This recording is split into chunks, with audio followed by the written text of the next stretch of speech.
This is a reading from Trevor Noah's book, Born a Crime, Stories from a South African Childhood.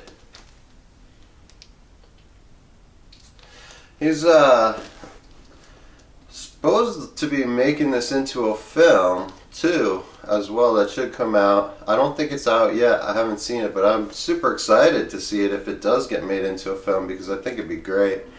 He's also adapted another version of this book for a younger audience, which might be really cool to look into if you have kids and you're looking for something to read with them or something like that. I don't have kids, so I just read the book. I didn't read the one that's adapted for the youth, but probably pretty good, probably pretty interesting, something to look at, something to think about. I think Trevor Noah's a very funny human being. And this is a great book. I'm just going to start at the beginning and read you the first chapter, basically, so you can get into it a little bit, see if you like it. So, Part 1. The genius of apartheid was convincing people who were the overwhelming majority to turn on each other. Apart-hate is what it was. You separate people into groups and make them hate one another so you can run them all. At the time, black South Africans outnumbered white South Africans nearly 5-1. Yet we were divided into different tribes with different languages. Zulu, Xhosa, Swana, Sotho, Venda, Ndebele, Songa, Pedi, and more. Long before apartheid existed, these tribal factions clashed and warred with one another. Then white rule used that animosity to divide and conquer. All non-whites were systematically classified into various groups and subgroups. Then these groups were given differing levels of rights and privileges in order to keep them at odds. Perhaps the starkest of these divisions was between South Africa's two dominant groups, the Zulu and the Xhosa. The Zulu man is known as the warrior. He is proud. He puts his head down and fights. When the colonial armies invaded, the Zulu charged into battle with nothing but spears and shields against men with guns. The Zulu were slaughtered by the thousands, but they never stopped fighting. The Xhosa, on the other hand, pride themselves on being the thinkers. My mother is Xhosa. Nelson Mandela was Xhosa. The Xhosa waged a long war against the white man as well, but after experiencing the futility of battle against a better armed foe, many Xhosa chiefs took a more nimble approach.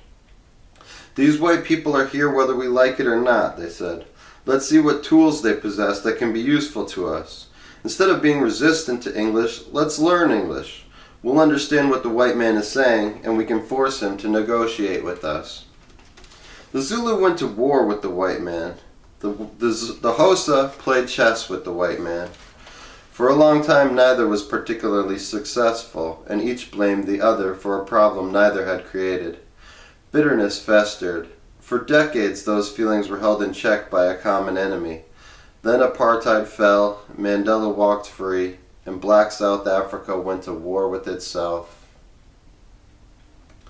Chapter 1. Run. Sometimes in big Hollywood movies, they'll have these crazy chase scenes where somebody jumps or gets thrown from a moving car. The person hits the ground and rolls for a bit, then they come to a stop and pop up and dust themselves off like it was no big deal. Whenever I see that, I think, that's rubbish. Getting thrown out of a moving car hurts way worse than that. I was 9 years old when my mother threw me out of a moving car.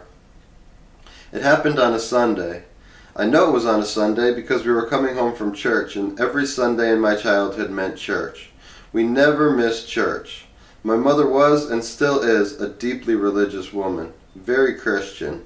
Like indigenous peoples around the world, black South Africans adopted the religion of our colonizers. By adopt, I mean it was forced on us. The white man was quite stern with the native. You need to pray to Jesus, he said. Jesus will save you. To which the native replied, well, we do need to be saved. Saved from you! But that's besides the point. So let's give this Jesus thing a shot. My whole family is religious, but where my mother was Team Jesus all the way, my grandmother balanced her Christian faith with the traditional Hosa beliefs she'd grown up with, communicating with the spirits of our ancestors. For a long time I didn't understand why so many black people had abandoned their indigenous faith for Christianity. But the more we went to church, and the longer I sat in those pews, the more I learned about how Christianity works. If you're Native American and you pray to the wolves, you're a savage. If you're African and you pray to your ancestors, you're primitive. But when white people pray to a guy who turns water into wine, well, that's just common sense. My childhood involved church, or some form of church, at least 4 nights a week. Tuesday night was the prayer meeting. Wednesday night was Bible study. Thursday night was youth church. Friday and Saturday we had off. Time to sin. Then on Sunday we went to church. 3 churches to be precise. The reason we went to 3 churches was because my mom said each church gave her something different. The first church offered jubilant praise of the Lord. The second church offered deep analysis of the scripture, which my mom loved. The third church offered passion and catharsis. It was a place where you truly felt the presence of the Holy Spirit inside you. Completely by coincidence, as we moved back and forth between these churches, I noticed that each one had its own distinct racial makeup. Jubilant church was mixed church, analytical church was white church, and passionate, cathartic church, that was black church. Mixed church was Rhema Bible Church. Rhema was one of those huge, super modern suburban mega churches. The pastor, Ray McCauley, was an ex-bodybuilder with a big smile and the personality of a cheerleader. Pastor Ray had competed in the 1974 Mr. Universe competition. He placed 3rd. The winner that year was Arnold Schwarzenegger. Every week, Ray would be up on stage working really hard to make Jesus cool. There was arena-style seating and a rock band jamming out with the latest Christian contemporary pop. Everyone sang along, and if you didn't know the words, that was okay because they were all right up there on the Jumbotron for you. It was Christian karaoke, basically. I always had a blast at mixed church. White church was Rosebank Union in Sandton, a very white and wealthy part of Johannesburg. I loved white church because I didn't actually have to go to the main service. My mom would go to that, and I would go to the youth side, to Sunday school. In Sunday school, we got to read cool stories. Noah and the flood were obviously a favorite. I had a personal stake there. But I also loved the stories about Moses parting the Red Sea, David slaying Goliath, Jesus whipping the money changers in the temple. I grew up in a home with very little exposure to popular culture. Boys to Men were not allowed in my mother's house. Songs about some guy grinding on a girl all night long? No, that was forbidden. I'd hear the other kids at school singing, "End of the road," and I'd have no clue what was going on. I knew these Boys to Men, but I didn't really know who they were. The only music I knew was from church. Soaring, uplifting songs, praising Jesus. It was the same with movies. My mom didn't want my mind polluted by movies with sex and violence. So the Bible was my action movie. Samson was my superhero. He was my He-Man. A guy beating 1,000 people to death with the jawbone of a donkey? That's pretty badass. Eventually you get to Paul writing letters to the Ephesians and it loses the plot, but the Old Testament and the Gospels, I could quote you anything from those pages, chapter and verse. There were Bible games and quizzes every week at White Church, and I kicked everyone's ass. Then there was Black Church. There was always some kind of black church service going on somewhere, and we tried them all. In the township, that typically meant an outdoor tent revival style church. We usually went to my grandmother's church, an old school Methodist congregation, 500 African grannies in blue and white blouses, clutching their Bibles and patiently burning in the hot African sun. Black church was rough, I won't lie. No air conditioning, no lyrics up on Jumbotrons, and it lasted forever, 3 or 4 hours at least, which confused me because white church was only like an hour. In and out, thanks for coming. But at black church, I would sit there for what felt like an eternity, trying to figure out why time moved so slowly. Is it possible for time to actually stop? If so, why does it stop at black church and not at white church? I eventually decided black people needed more time with Jesus because we suffered more. "I'm here to fill up on my blessings for the week," my mother used to say. The more time we spent at church, she reckoned, the more blessings we accrued, like a Starbucks rewards card. Black church had one saving grace. If I could make it to the 3rd or 4th hour, I'd get to watch the pastor cast demons out of people. People possessed by demons would start running up and down the aisles like madmen, screaming in tongues. The ushers would tackle them like bouncers at a club and hold them down for the pastor. The pastor would grab their heads and violently shake them back and forth, shouting, "I cast out this spirit in the name of Jesus!" Some pastors were more violent than others, but what they all had in common was that they wouldn't stop until the demon was gone and the congregant had gone limp and collapsed on the stage. The person had to fall, because if he didn't fall, that meant the demon was powerful and the pastor needed to come at him even harder. You could be a linebacker in the NFL. Didn't matter. That pastor was taking you down. Good Lord, that was fun. Christian karaoke, badass action stories, and violent faith healers. Man, I love church. The only thing I didn't love was the lengths we had to go to in order to get to church. It was an epic slog. We lived in Eden Park, a tiny suburb way outside Johannesburg. It took us an hour to get to White Church, another 45 minutes to get to Mixed Church, and another 45 minutes to drive out to Soweto for Black Church. Then, if that wasn't bad enough, some Sundays we'd double back to White Church for a special evening service. By the time we finally got home at night, I'd collapse into bed. This particular Sunday, the Sunday I was hurled from a moving car, started out like any other Sunday. My mother woke me up, made me porridge for breakfast. I took my bath while she dressed my baby brother Andrew, who was 9 months old. Then we went out to the driveway, but once we were finally all strapped in and ready to go, the car wouldn't start. My mom had this ancient, broken down, bright tangerine Volkswagen Beetle that she picked up for next to nothing. The reason she got it for next to nothing was because it was always breaking down. To this day, I hate second-hand cars. Almost everything that's ever gone wrong in my life I can trace back to a second-hand car. Second-hand cars made me get detention for being late for school. Second-hand cars left us hitchhiking on the side of the freeway. A second-hand car was also the reason my mom got married. If it hadn't been for the Volkswagen that didn't work, we never would have looked for the mechanic, who became the husband, who became the stepfather, who became the man who tortured us for years and put a bullet in the back of my mother's head. I'll take the new car with the warranty every time. As much as I loved church, the idea of a 9-hour slog from Mixed Church to White Church to Black Church, then doubling back to White Church again, was just too much to contemplate. It was bad enough in a car, but taking public transport would be twice as long and twice as hard. When the Volkswagen refused to start, inside my head I was praying, "Please, say we'll just stay home. Please say we'll just stay home." Then I glanced over to see the determined look on my mother's face. Her jaw set, and I knew I had a long day ahead of me. "Come," she said, "we're going to catch minibuses." My mother is as stubborn as she is religious. Once her mind's made up, that's it. Indeed, obstacles that would normally lead a person to change their plans, like a car breaking down, only made her more determined to forge ahead. "It's the devil," she said about the stalled car. "The devil doesn't want us to go to church. That's why we've got to catch minibuses." Whenever I found myself up against my mother's faith-based obstinacy, I would try, as respectfully as possible, to counter with an opposing point of view. Or, I said, "The Lord knows that today we shouldn't go to church, which is why He made sure the car wouldn't start, so that we stay at home as a family and take a day of rest, because even the Lord rested." Ah, that's the devil talking, Trevor. No, because Jesus is in control. And if Jesus is in control and we pray to Jesus, He would let the car start. But He hasn't, therefore, no, Trevor. Sometimes Jesus puts obstacles in your way to see if you overcome them, like Job. This could be a test. Ah, yes, Mom, but the test could be to see if we're willing to accept what has happened and stay at home and praise Jesus for His wisdom. No, that's the devil talking. Now go change your clothes. But Mom, Trevor, Sonkela.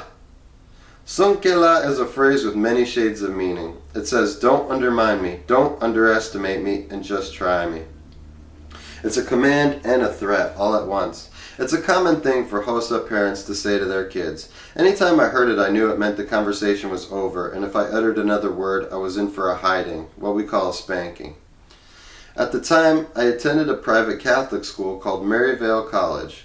I was the champion of the Maryvale Sports Day every single year, and my mother won the Mom's Trophy every single year. Why? Because she was always chasing me to kick my ass, and I was always running not to get my ass kicked. Nobody ran like me and my mom. She wasn't one of those, come over here and get your hiding type moms. She'd deliver it to you free of charge. She was a thrower, too. Whatever was next to her was coming at you. If it was something breakable, I had to catch it and put it down. If it broke, that would be my fault too, and the ass kicking would be that much worse. If she threw a vase at me, I'd have to catch it, put it down, and then run. In a split second, I'd have to think, is it valuable? Yes. Is it breakable? Yes. Catch it, put it down, now run! We had a very Tom and Jerry relationship, me and my mom. She was the strict disciplinarian. I was naughty as shit. She would send me out to buy groceries, and I wouldn't come right home because I'd be using the change from the milk and bread to play arcade games at the supermarket. I loved video games. I was a master at Street Fighter. I could go forever on a single play. I'd drop a coin in, time would fly, and the next thing I knew there'd be a woman behind me with a belt. It was a race. I'd take off out the door and through the dusty streets of Eden Park, clambering over walls, ducking through backyards. It was a normal thing in our neighborhood. Everybody knew. That Trevor child would come through like a bat out of hell and his mom would be right there behind him. She could go at a full sprint in high heels, but if she really wanted to come after me, she had this thing where she'd kick her shoes off while still going top speed. She'd do this weird move with her ankles and the heels would go flying and she wouldn't even miss a step. That's when I knew, okay, she's in turbo mode now. When I was little, she always caught me, but as I got older, I got faster, and when speed failed her, she'd use her wits. If I was about to get away, she'd yell, "Stop! Thief!" She'd do this to her own child. In South Africa, nobody gets involved in other people's business unless it's mob justice, and then everybody wants in. So she'd yell, "Thief!" knowing it would bring the whole neighborhood out against me. And then I'd have strangers trying to grab me and tackle me, and I'd have to duck and dive and dodge them as well, all the while screaming, "I'm not a thief! I'm her son!" The last thing I wanted to do that Sunday morning was climb into some crowded minibus, but the second I heard my mom say "Sonkela," I knew my fate was sealed. She gathered up Andrew and we climbed out of the Volkswagen and went out to try and catch a ride. I was 5 years old, nearly 6, when Nelson Mandela was released from prison. I remember seeing it on TV and everyone being happy. I didn't know why we were happy, just that we were. I was aware of the fact that there was a thing called apartheid and it was ending and that was a big deal, but I didn't understand the intricacies of it.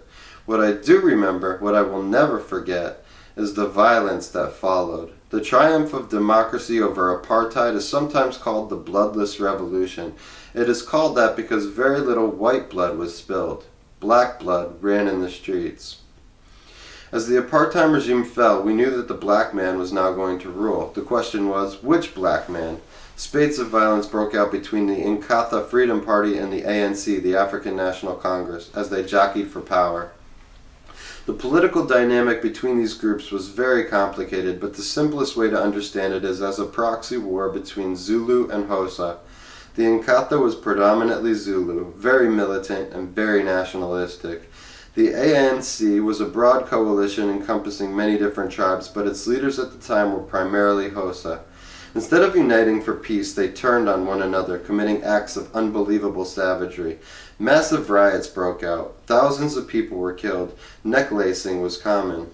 That's where people would hold someone down and put a rubber tire over his torso, pinning his arms. Then they'd douse him with petrol and set him on fire and burn him alive.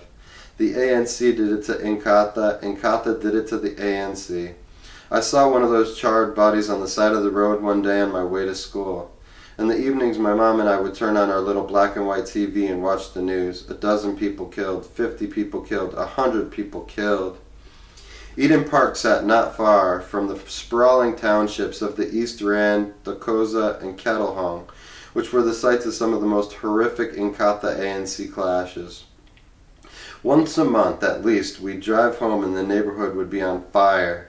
Hundreds of rioters in the street. My mom would edge the car slowly through the crowds and around blockades made of flaming tires. Nothing burns like a tire. It rages with a fury you can't imagine. As we drove past the burning blockades, it felt like we were inside an oven. I used to say to my mom, "I think Satan burns tires in hell." Whenever the riots broke out, all our neighbors would wisely hole up behind closed doors, but not my mom. She'd head straight out, and as we'd inch our way past the blockades, she'd give the rioters this look. "Let me pass. I'm not involved in this shit." She was unwavering in the face of danger. That always amazed me. It didn't matter that there was a war on our doorstep. She had things to do, places to be. It was the same stubbornness that kept her going to church despite a broken down car. There could be 500 rioters with a blockade of burning tires on the main road out of Eden Park, and my mother would say, "Get dressed." I've got to go to work, you've got to go to school. But aren't you afraid, I'd say? There's only one of you and there's so many of them. Honey, I'm not alone, she'd say. I've got all of heaven's angels behind me. Well, it would be nice if we could see them, I'd say, because I don't think the rioters know they're there. She'd tell me not to worry. She always came back to the phrase she lived by. If God is with me, who can be against me? She was never scared, even when she should have been. That Carless Sunday we made our circuit of churches, ending up, as usual, at White Church. When we walked out of Rosebank Union, it was dark and we were alone. It had been an endless day of minibuses from mixed church to black church to white church, and I was exhausted. It was 9 o'clock at least. In those days, with all the violence and riots going on, you did not want to be out that late at night. We were standing at the corner of Jellicoe Avenue and Oxford Road, right in the heart of Johannesburg's wealthy white suburbia, and there were no minibuses. The streets were empty. I so badly wanted to turn to my mom and say, "You see, this is why God wanted us to stay home." But one look at the expression on her face and I knew better than to speak. There were times I could talk smack to my mom. This was not one of them. We waited and waited for a minibus to come by. Under apartheid, the government provided no public transportation for blacks, but white people still needed us to show up to mop their floors and clean their bathrooms. Necessity being the mother of invention, black people created their own transit system, an informal network of bus routes controlled by private associations operating entirely outside the law. Because the minibus business was completely unregulated, it was basically organized crime. Different groups ran different routes, and they would fight over who controlled what.